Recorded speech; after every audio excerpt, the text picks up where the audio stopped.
মানুষটাকে ভোলে না। যুগের পরে যুগ কেটে যায়, মানুষটাকে ভোলে না। চলে না রে চলে না রে চলে না রে চলে না, চলে না রে চলে না রে কাকে ছাড়া চলে না। কে সে পরিচয় কি তার? হাসির রাজা জ্ঞানের রাজা রসিক রাজা গোপাল ভাঁড়। হাসির রাজা জ্ঞানের রাজা রসিক রাজা গোপাল ভাঁড়। হাসির রাজা জ্ঞানের রাজা।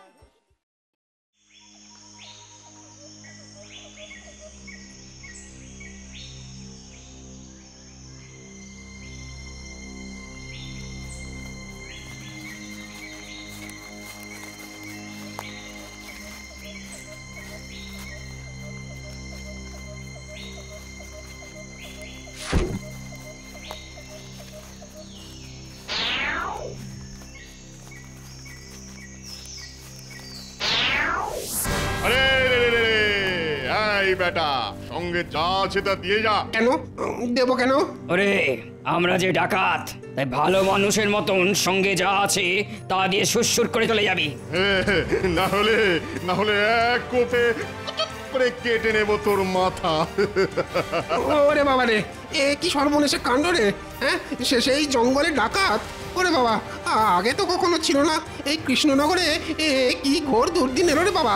আগে ছিল না, এখন এসেছি। দে সঙ্গে যা আছে তা দিয়ে প্রাণ নিয়ে কেটে পড়। এই নাও, এই নাও, সঙ্গে যা ছিল সব দিয়ে দিলাম। এবার আমায় যেতে দাও। রে এত সহজে কি যেতে দেওয়া যায়? আগে তোর পুঁটলি গুলো একটু হাঁটকে পাটকে দেখি। এই বেনারসি, দেখে নে।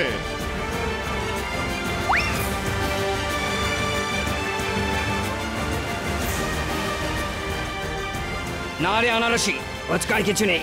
যা ভাগ যা।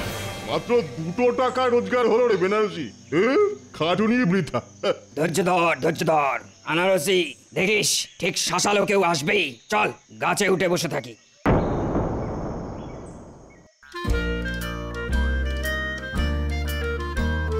জয় মহারাজ কৃষ্ণচন্দ্রের জয়, জয় মহারাজ কৃষ্ণচন্দ্রের জয়। আজ একটা বিশেষ আলোচনা করার জন্য তোমাদের সকলকে ডেকেছি। কদিন বাদে নবাব বাহাদুর কৃষ্ণনগর পরিদর্শনে আসবেন। এ আর নতুন কথা কি মহারাজ, উনি তো মাঝে মধ্যেই আসেন, কয়েকদিন থাকেন, ভালো মন্দ খান, ছুতোয় নাতায় আমাদের খুঁত ধরার চেষ্টা করেন, আর অবশেষে মুর্শিদাবাদে ফিরে যান। না গোপাল, তার এবারের আশা কিন্তু সেরকমের আশা নয়। এবার তিনি আসছেন আমাদের কৃষ্ণনগরের আইন শৃঙ্খলা দেখতে। আইন শৃঙ্খলা? তা সেটা তো আমার ব্যাপার নয় মহারাজ। সেনাপতি এ ব্যাপারে ভালো বলতে পারবে। সেনাপতি, রাজ্যের আইন শৃঙ্খলা কেমন? মহারাজ! এই কে হে তুমি? দেখছো রাজসভায় একটা গুরুত্বপূর্ণ বিষয় নিয়ে আলোচনা হচ্ছে, তার মধ্যে মহারাজ বলে এসে দাঁড়ালে। কোথাকার আহম্মুক তুমি? আগে বড় বিপদে পড়ে মহারাজের শরণাপন্ন হয়েছি। শরণাপন্ন হয়ে মাথা কিনেছো আর কি। মন্ত্রী, তুমি ওকে বলতে দাও। হ্যাঁ বলো তুমি বলো তো। মহারাজ, আমাদের রাজ্যের দক্ষিণ প্রান্তে এই যে জঙ্গলটা আছে, আজ সকালে ওই জঙ্গলের মধ্যে দিয়ে আমি আমার ওই মেয়ের বাড়ি যাচ্ছিলাম। সঙ্গে 2 টাকা ছিল। হঠাৎ 2 ডাকাত এসে আমায় চেপে ধরলো। ওদের হাতে আবার তলোয়ার। আমাকে মেরে ফেলার ভয় দেখিয়ে ওই 2 টাকা ওরা কেড়ে নিল মহারাজ। এ কি শুনছি? মন্ত্রী, এই গরিব মানুষটাকে 2 টাকা দিয়ে দাও। তুমি এখন বাইরে গিয়ে অপেক্ষা করো, রাজসভা শেষ হলে টাকা পাবে। মহারাজের জয় হোক। বুঝলে সেনাপতি, আজই সৈন্য সামন্ত নিয়ে তুমি জঙ্গলে ঢুকে ডাকাত 2টোকে পিছমোড়া করে বেঁধে নিয়ে আসবে। মনে রেখো, কদিন বাদেই কিন্তু নবাব বাহাদুর আসছে। তার আগেই এই ডাকাতদের ধরা চাই। আর হ্যাঁ, দরকার হলে মন্ত্রীকেও সঙ্গে নেবে। যথাজ্ঞা মহারাজ। সভা আজকের মতো শেষ হলো। আচ্ছা কি গেরো বলো তো সেনাপতি, জঙ্গলের মধ্যে ডেরা বাঁধতে ডাকাতরা সময় পেল না? এই বুড়ো বয়সে ডাকাতদের সঙ্গে লড়তে কার ভালো লাগে বলো তো? হ্যাঁ, ভয় পাচ্ছেন মন্ত্রী মশাই? ভয় কেন পাবো? আমরা তো আর তোমার মতো ভীতু নই, কি বলো সেনাপতি? একেবারে ঠিক, জঙ্গলে ঢুকবো আর ডাকাতের কান ধরে হিড় করে টেনে নিয়ে আসবো। হ্যাঁ, ওদের হাতে কিন্তু তলোয়ার আছে, দেখবেন আপনাদের কান যেন আবার কাটা না যায়। মস্করা হচ্ছে, আমাদের সাথে মস্করা হচ্ছে? দাঁড়া বেটা পেট মোটা, তোকে দেখাচ্ছি।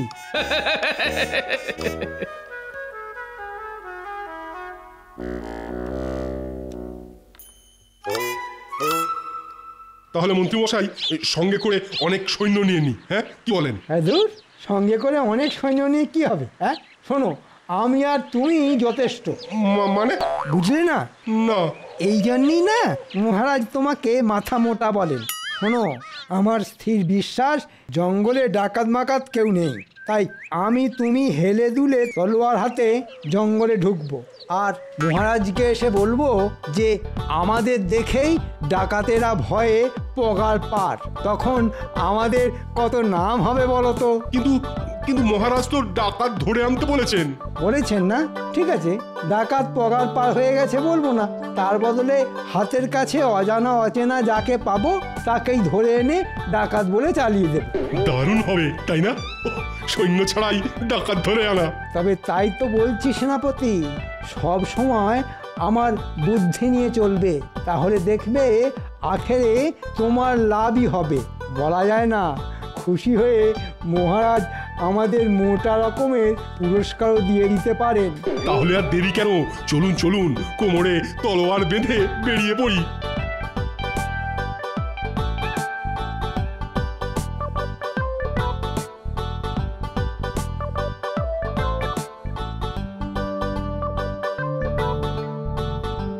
দুই বীর ডাকাত ধরতে গেল, নিজেদের মধ্যে কি কথা বলছিল এত দূর থেকে সেটা ঠিক শুনতে পেলাম না, তবে মনে হচ্ছে নিজেদের নাম ফাটাতে সঙ্গে করে কোনো সৈন্যও নিল না।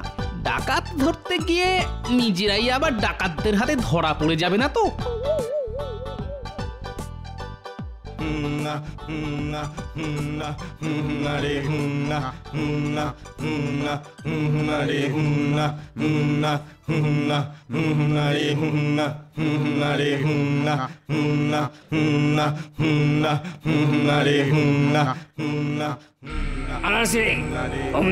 করতে করতে মনে হচ্ছে পালকি আসছে। পালকি মানে বেশ শাঁসালো শিকার। চল চল, গাছ থেকে নেমে ঝোপের আড়ালে লুকিয়ে বসে থাকি, তারপরে কাছে এলেই খোলা তলোয়ার হাতে কোপ মারতে হবে। চল চল চল। ঠিক বলেছিস।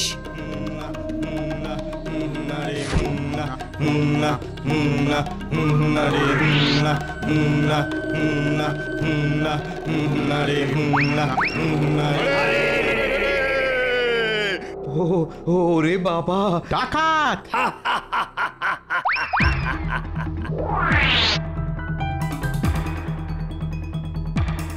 দেখ আনারসি, দেখ আমাদের ভয় বেটার ছেলে কেমন ঠক ঠক করে কাঁপছে। দেখ এই বেটা, পালকির ভেতরে কে আছে রে? আমার বউ। বউ? বিয়ে করে ফিরছিস? নতুন বউয়ের গায়ে গয়না গাটি আছে।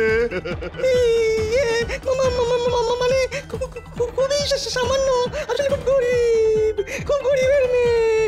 ডাক বউকে পালকির বাইরে ডাক। এই শুনছো? পালকির বাইরে এসো, ডাকাত কাকু এসছে।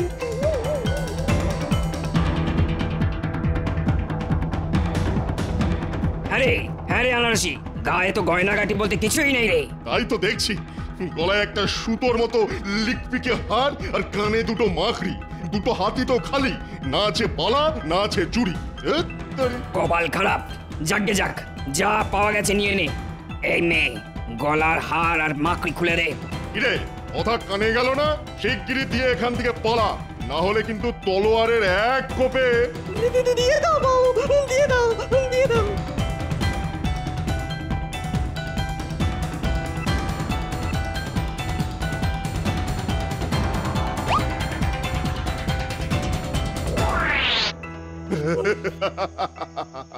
পালিয়েছে, আমাদের ভয়ে পালিয়েছে। চল আবার গাছে উঠে বসে থাকি।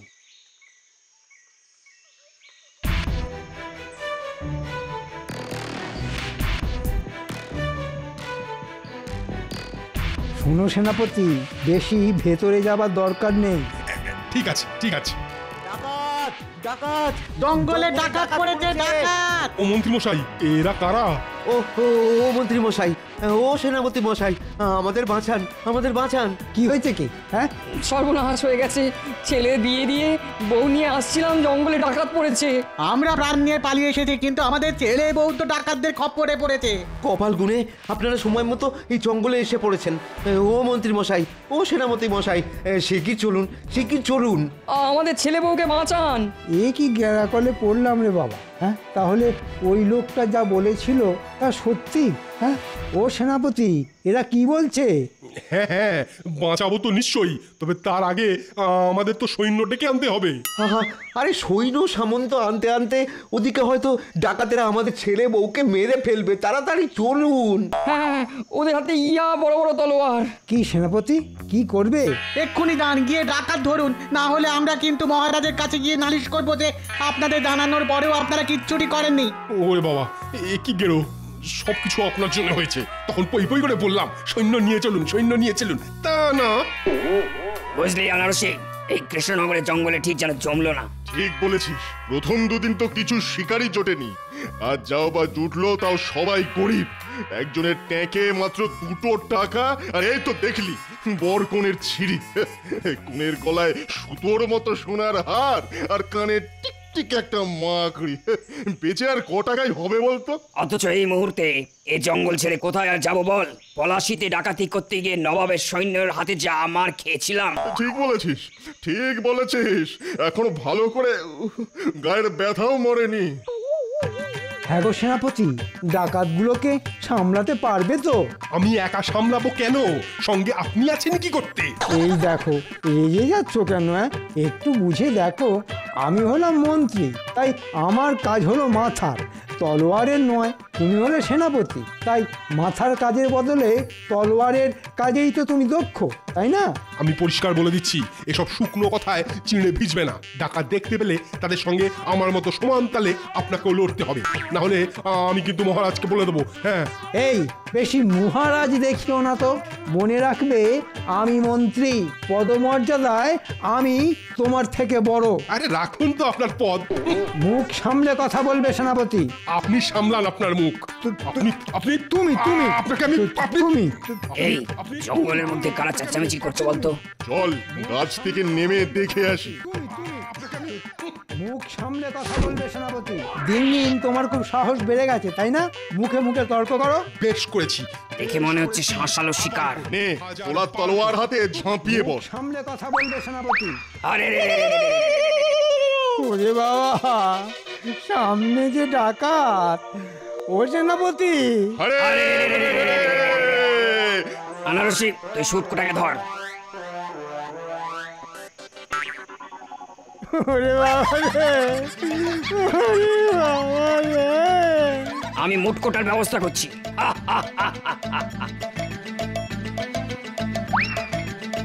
মুটকোটা পালিয়ে গেছে। তাহলে আমাকেও পালিয়ে যেতে দে, তোদের দুটো পায়ে পড়ি। চপ, 1000 টাকা না পেলে কিছুতেই ছাড়বো না। ওরে বাবা, 1000 টাকা তো নেই রে। তাহলে তোর ধর থেকে মুন্ডুটা ঘেঁচাং ফু করে দেব।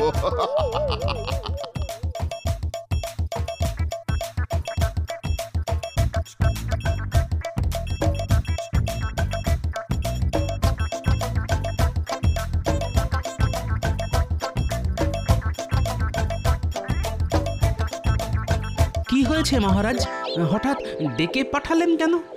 জানো তো গোপাল, সঙ্গে করে কোনো সৈন্য না নিয়ে মন্ত্রী আর সেনাপতি জঙ্গলে ডাকাত ধরতে গেছে, কিন্তু এখনো তো ফিরলো না। এত চিন্তা হচ্ছে না, তাই তোমাকে ডেকে পাঠালাম। দুজনে যখন গেছে তখন নিশ্চয়ই ডাকাত ধরে নিয়ে আসবে। ওই তো সেনাপতি এসে গেছে। সেনাপতি, ডাকাত কই? ডাকাত ধরতে পারেনি মহারাজ। কি বলবো, কি ভয়ানক ডাকাত, বন বন করে তলোয়ার প্রায়। আর আমি কোনো মতে প্রাণ নিয়ে পালিয়ে এসেছি মহারাজ। কোন রকমে প্রাণ নিয়ে পালিয়ে এসেছি? ছি ছি ছি ছি ছি। বলতে লজ্জা করলো না? বলি, সঙ্গে করে সৈন্য নিয়ে যেতে কে বারণ করেছিল? ওই যে মন্ত্রী মশাই। তা সে হতচ্ছাড়া কোথায়? জানি না তো মহারাজ। অকম্মার ঢেকি, যাও যাও, দূর হয়ে যাও আমার সামনে থেকে। হাই গোপাল, এখন কি হবে বলো তো? চিন্তা করবেন না, আমি না হয় ডাকাত ধরতে যাব। তুমি ডাকাত ধরে আনবে? বাঁচালে গোপাল। এই তাহলে এক কাজ করো, অনেক সৈন্য আর অস্ত্র নিয়ে যাও। সৈন্যও লাগবে না, অস্ত্রেরও প্রয়োজন নেই। হ্যাঁ, সৈন্য অস্ত্র এসব না নিয়ে কি দিয়ে তুমি ডাকাত ধরবে বলো তো? কেন? মাথার ভেতর যে বস্তুটি আছে, মানে মগজাস্ত্র দিয়ে আপনি শুধু ঢাঁড়া পিটিয়ে ঘোষণা করে দিন, যে ডাকাত ধরতে পারবে তাকে আপনি 1000 সোনার মোহর পুরস্কার দেবেন। আর ঢেঁড়াওয়ালা যেন জঙ্গলের ভেতর গিয়েও ঢেঁড়া পিটিয়ে আসে। ও ঠিক আছে, আমি এক্ষুনি ঢেঁড়া দেবার ব্যবস্থা করছি। আরে সুটকোটাকে ভালো করে বেঁধে রেখেছিস তো? হ্যাঁ হ্যাঁ, ভালো করে বেঁধে রেখেছি। জানিস সুটকোটা বলছিল ও নাকি রাজা কৃষ্ণচন্দ্রের মন্ত্রী। হ্যাঁ রে, মহারাজ কৃষ্ণচন্দ্র যদি সৈন্য সামন্ত নিয়ে আমাদের ধরতে আসে কি হবে বলতো? না না, মন্ত্রী নয় বল, রোগা প্যাকেটির মতো চেহারা নাকি মন্ত্রী। তখন না হয় পগার পার হয়ে যাব, এখন তো চুপচাপ বসে থাক। শোনো শোনো শোনো, যে ডাকাত ধরে দিতে পারবে মহারাজ কৃষ্ণচন্দ্র তাকে 1000 সোনার মোহর পুরস্কার দেবে। কি রে আনারসি, কি বুঝলি? রাজা কৃষ্ণচন্দ্র আমাদের ধরতে আসছে। ভাইরে, আমাদের এখান থেকে পালাতে হবে। তোর মুন্ডু হবে। মনে হচ্ছে রাজা কৃষ্ণচন্দ্র খুব দুর্বল রাজা, আমাদের ধরার মুরুদ তার নেই, তাই ধরিয়ে দেওয়ার জন্য পুরস্কার ঘোষণা করেছে। তাই তো, এটা তো আমার মাথায় আসেনি। বেনারসি রে, তোর কি বুদ্ধি? তাই কোনো শিকারের আশায় চুপচাপ বসে থাক, আর তেমন কোনো সন্ডা গন্ডা কাউকে দেখলেই না হয় গা ঢাকা দেবো। ঠিক বলেছিস।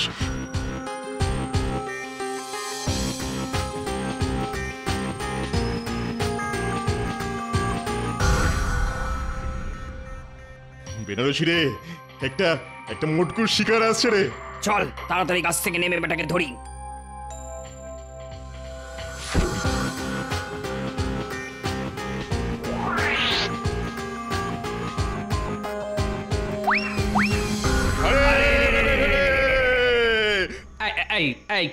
কে ভাই তোমরা?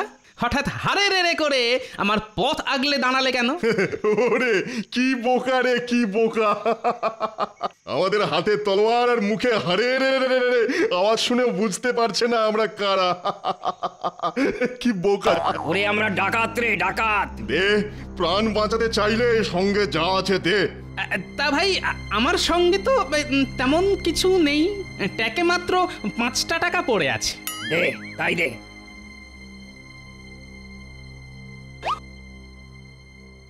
যা, এবার দূর হয়ে যা। তা না হয় যাচ্ছি, কিন্তু ভাই, আচ্ছা ডাকাতি করে কত রোজগার হয় তোমাদের?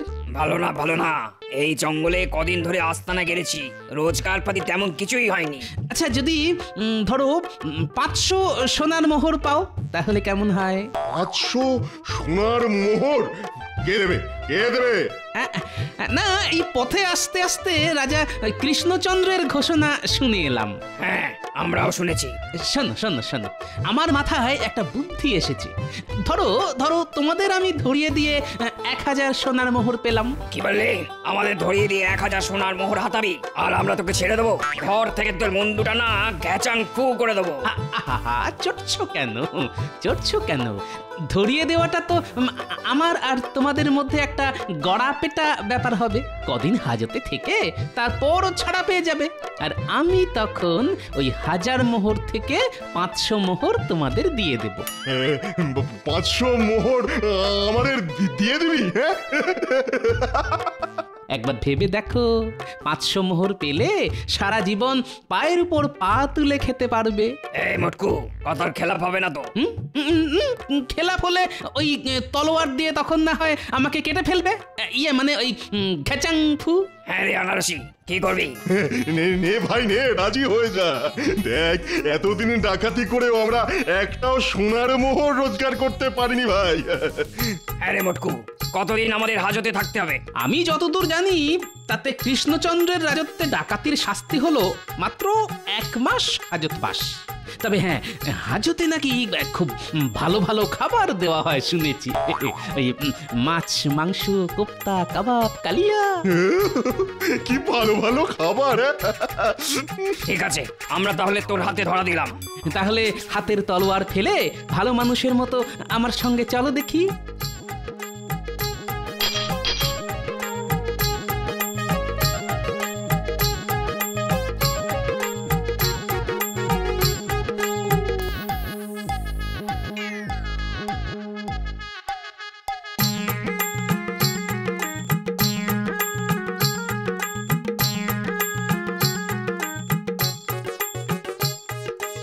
মহারাজ, এনেছি। ও, এরাই তাহলে সেই ডাকাত। প্রহরী, এক্ষুনি এদের গ্রেপ্তার করে হাজতে ভরে দাও। থাক থাক বেটারা সারা জীবন হাজতের অন্ধকারে। সেটা কি করে হবে? মোটকু তো বলেছে মাত্র 1 মাস হাজত বাস। আর আর সেখানে ভালো ভালো খাওয়া। হ্যাঁ, ভালো খাওয়া তো বটেই। সকালে আচ্ছা ডান্ডা, আর রাতে মার খেয়ে ঠান্ডা। আর মানে? ওরে বোকা ডাকাত, তোদের ধরার জন্যে ওটা ছিল আমার চাল। হ্যাঁ নয় হ্যাঁ। এবার বলতো, আমাদের মন্ত্রীকে কোথায় রেখেছিস? না বললে কিন্তু খাওয়া বন্ধ। বলছি বলছি, মিথ্যে কথায় ভুলিয়ে আমাদের অনেক সর্বনাশ তো করেছিস। এরপর আর খাওয়া বন্ধ করে দিস না ভাই। তাহলে বল। জঙ্গলের বুড়ো বট গাছের সাথে বেঁধে রেখেছি। লক্ষ্মীরা, এই দুটোকে হাজতে ঠুকিয়ে মন্ত্রীকে উদ্ধার করে নিয়ে এসো। চল চল চল চল। সত্যি গোপাল, তোমার বুদ্ধির তুলনা নেই। কত সহজে ডাকাত ধরে নিয়ে এলে। সবই আপনার আশীর্বাদ আর আমার মগজাস্ত্রের জোরে মহারাজ।